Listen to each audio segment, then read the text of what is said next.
काय गोपाळ बुवा, एवढ्या लगबगीने कुठे निघालात? आज दत्त जयंती नव्हे का? केशव देशपांड्यांच्या घरी चाललोय. त्यांच्याकडे आज दत्त जयंतीचा सोहळा असतो. भोजनाचं निमंत्रण आहे. अरे हो की, पण कमालच आहे. अहो कमाल कसली? दत्त जयंतीच्या भोजनाचं आमंत्रण आहे. केशव भाऊंनी आपल्याला कसं बोलवलं नाही? म्हणजे आजवर असं कधी झालंच नाही.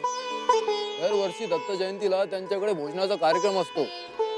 ते ठरूनच गेलंय. हा, कदाचित ठरून गेलंय म्हणूनच ते धावपळीमध्ये आपल्याला बोलवायचं विसरले असते आणि त्यांना असंही वाटत असेल आपण येणारच म्हणून.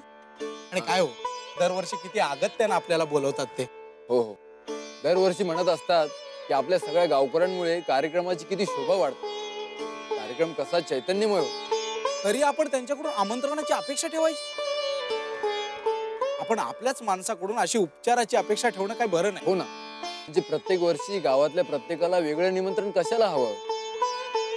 आणि दरवर्षी त्यांच्याकडे गाव जेवण असतं असं नियमाचे म्हटल्यानंतर आपण सगळे तिथे येणार म्हणून ते आपली वाट पाहत असतील. तेव्हा आता नियम मोडता कामा नये. आपण एक काम करूयात, आता आपण दर्शनाला जाऊयात आणि सगळे भोजनाचा प्रसादाचा लाभ घेऊनच परत येऊ. हो, आणि आपण त्यांच्याकडे स्वतःहून आलेलं पाहून केशवभाऊंना खूपच बरं वाटेल. हो, चला. आणि जाता जाता सगळ्या गावाला सोबत घेऊन जाऊ. काय? हो, चला आता. स्वामी या या. संगीता, स्वामी इथे बसा ना. संगीता,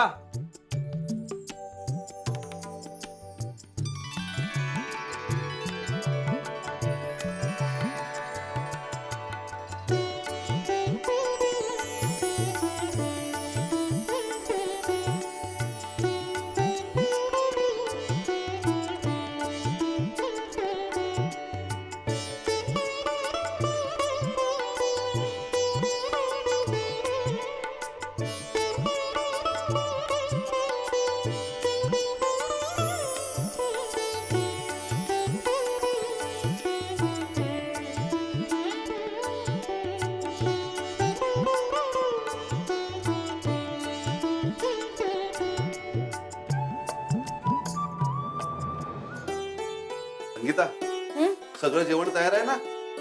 हो, हे बघा, एकूण एक पदार्थ तयार आहे. भरपूर बनवलंयस ना? नाही म्हणजे जेवताना कमी पडायला नको. अहो, तुमच्या बायकोला तितका अंदाज आहे म्हटलं. 10-12 माणसांना पुरून उरेल इतकं जेवण केलंय हो मी. आणि खास करून स्वामींच्या आवडीचं जेवण केलंय. छान. बघ, मी ना स्वामींना भोजनाला बसायला सांगून येतो. हा, तोपर्यंत तू पानं घे. बरं. स्वामी, भोजनाची तयारी झाली आहे. पानं घेऊ? तुझे 10 ब्राह्मण आले का? आम्ही एकत्रच बसू भोजनाला. बर, बघतो.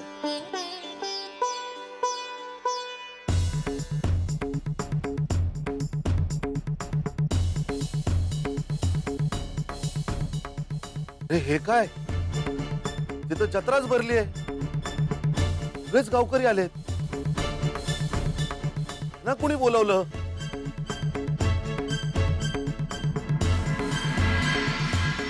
पानं वाढते. हा संगीता, काही घोळ झालाय. काय हो, काय झालं? किती लोकांचं जेवण बनवलंयस? जेवढ्या लोकांना आमंत्रण दिलं होतं तेवढ्या लोकांचं.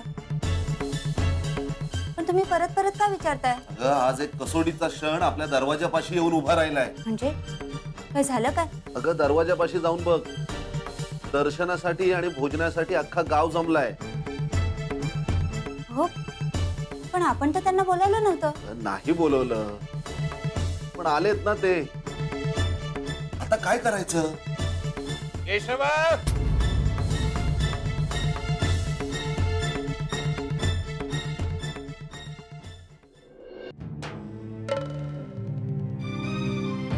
आले का तुझे ब्राह्मण?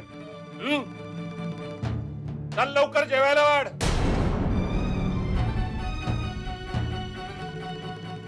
कोण भूक लागून राहिलीये? जेवण वाढतो सांगून जो आत गेलाय ते आपल्या आतच तुम्ही. काय रे, असे टकामका काय बघता आहात एकमेकांकडे? काय भूतभीत पाहिलं काय? काय विचारतात आम्ही? स्वामी, अहो दरवाजा बाहेर अंगणात अख्खं गाव उभं राहिलंय. आजच्या दिवशी आमच्याकडे गाव जेवण असतं, पण काही आर्थिक अडचणींमुळे गावाला जेवण देणं शक्य नाही हो.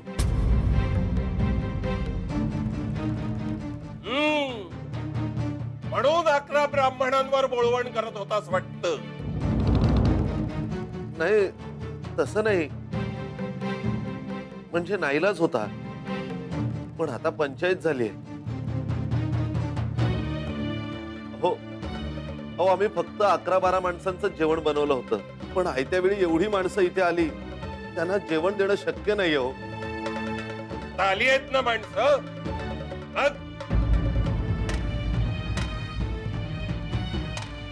वाढतं ना जेवायला. स्वामी, जेवण फक्त 10-12 माणसांचंच आहे. त्या माणसानं कसं पुरेल? पुरेल.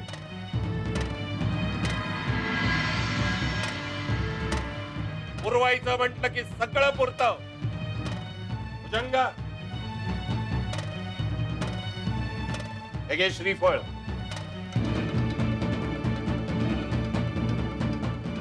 हे वाढवून याचं तीर्थ अन्नावर शिंपड. सगळं अन्न पुरेल.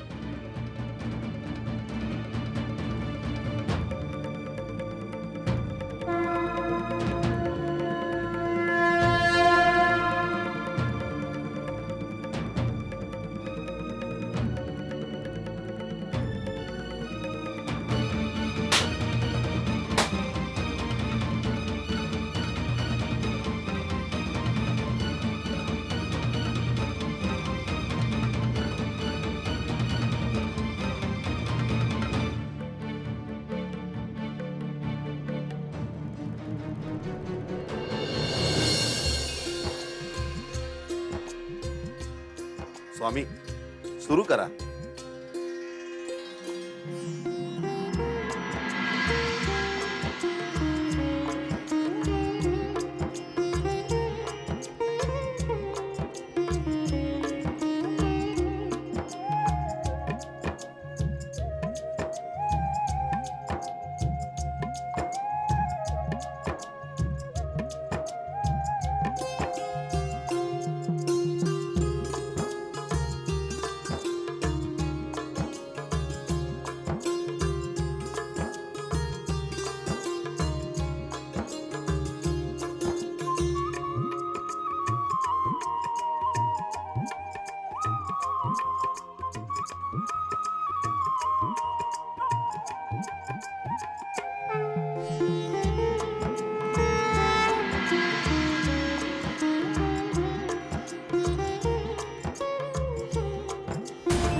स्वामी,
बघितलंस काय हा चमत्कार?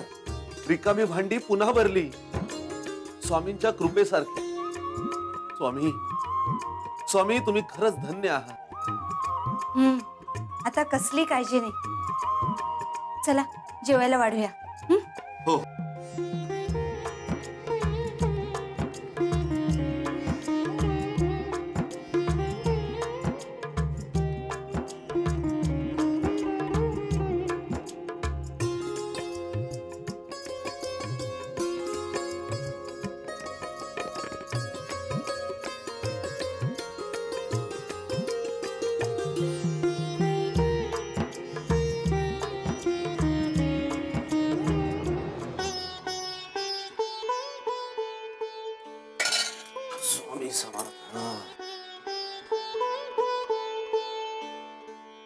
इतकी लोक जेवली पण अजूनही अन्न शिल्लक आहे. स्वामी स्वामी तुम्ही खरंच धन्य आहात. अहो एवढ्या अनावस्था प्रसंगातून वाचवलं तुम्ही मला. आज जर तुम्ही नसता काय अवस्था झाली असती या कल्पनेने शहारा येतो माझ्या अंगावर. आयुष्यभर गावात तोंड वर काढायला जागा शिल्लक राहिली नसती. चला स्वामींना सांगूया. हो चल. स्वामी स्वामी आज तुम्ही आमची लाज राखली. आपण धन्य आहात. हो स्वामी, आज जर आपण आमच्या घरी आला नसतात तर आम्हाला इतक्या लोकांची भोजनाची व्यवस्था करताच आली नसती. हो ना. अहो 10-12 लोकांना पुरणारं अन्न शेकडो लोकांना पुरलं.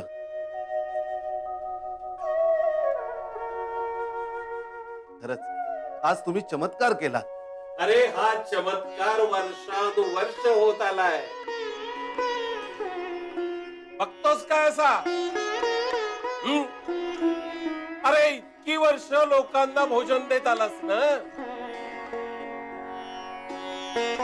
होय स्वामी. तू वर्षानुवर्ष लोकांना भोजन देत आलास असं वाटतं तुला?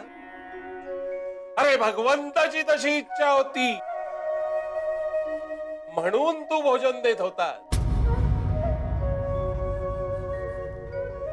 तू केवळ निमित्त मात्र होता. असं होत होतं कारण भगवंताच्या मनात तसं होत. अरे आज तुझी सिद्धता नसतानाही गाव भोजन करून गेलं कारण भगवंताची ती इच्छा होती.